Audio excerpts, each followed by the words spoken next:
Sounds like last orders at the bar, and I'm delighted to be joined by Nicholas Daines, who, by the way, we've got a bit of a film star. He's been in such blockbusters as Harry Potter, James Bond, all sorts of... Mission Impossible, Jurassic World, You might not Batman. You might not recognise him because he's a stuntman.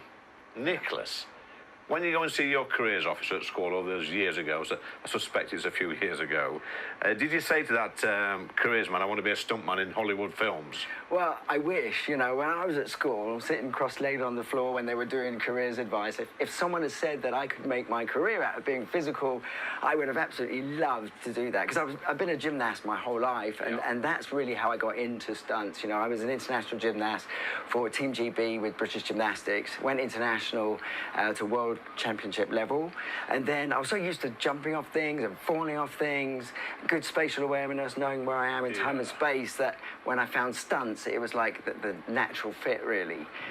And then... But there's a bit of a difference, mate, in between, you know, being on a springboard or the rings or whatever on in a gymnastic competition, and then jumping off buildings on fire. Well, it's quite similar in a way, Really? More similar than you think, yeah, because you're drawing on your core disciplines. Yeah, so in the gym you're doing somersaults and knowing where you are in time and space, and it's very much like that when you're jumping off a building.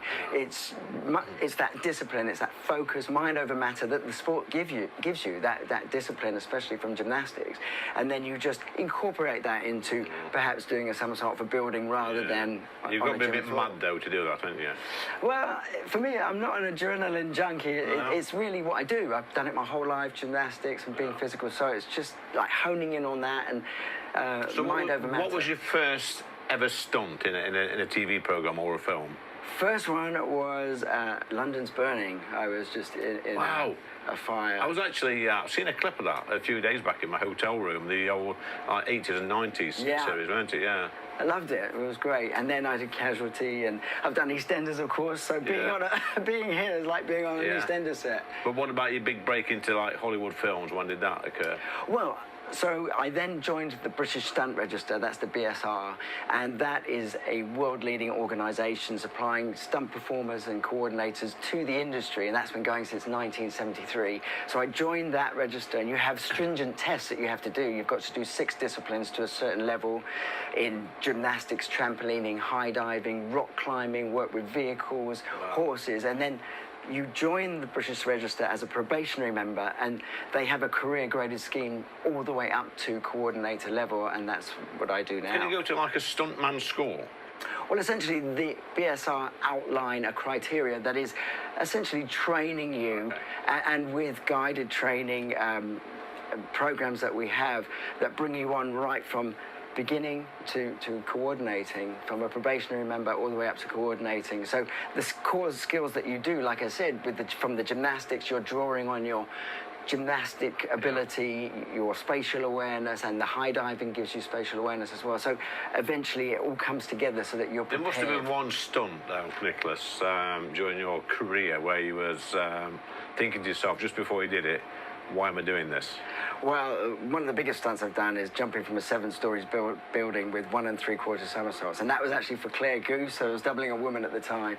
And what was the scariest, being dressed as a woman or jumping off the building? Well, you got the costume and a woman's costume, so that's hard. You've got all these things to deal with at that height. Yeah. But yeah, there's nothing natural about pushing yourself off a building from 7 stories when the airbag below looks like a postage stamp. But you just have that discipline and focus and that mind over matter that really separates you from somebody else. But again, I'm just drawing on what I do for a living, and I've been a gymnast my whole life, so I know where I am in time and space, and I'm able to land safely. Yeah, so we've got a director here who's a bit finicky. So he was like directing this film where he jumped off this 7-story building, and you got to the bottom, and he says, no, do it again, because he was like 1 inch, out of camera shot.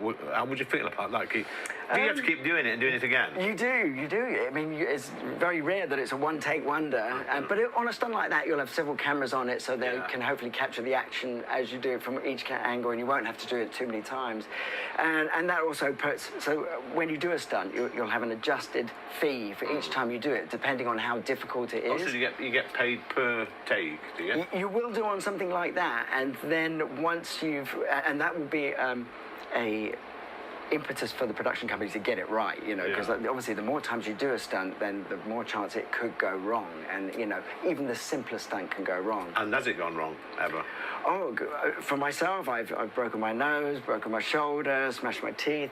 But, you know, stunts is a really dangerous field, you know, and that's why you don't say. Jumping off a building as well. We need to be recognised in our own right. I mean, we put our lives on the line every single day. I mean, I've had friends, colleagues that have ended up in wheelchairs. My very good friend David Holmes, he's just had his documentary out, The Boy That Lived. He was Daniel Radcliffe's double. We worked on the Harry Potter films together. We were Quidditch players together, and an accident left him as a quadriplegic. So we really do put our lives on the line every day. Why? Because we love what we do, but it is an art form and it really needs to be recognised in its own right. You know, like with the award ceremonies, we don't have an Oscar still in our category, which is a travesty. Ridiculous, isn't it? Because, you know, like people who write songs for films, they get Oscars, don't they, in awards. But let's put it to the test, shall we? This is going to be your biggest stunt so far.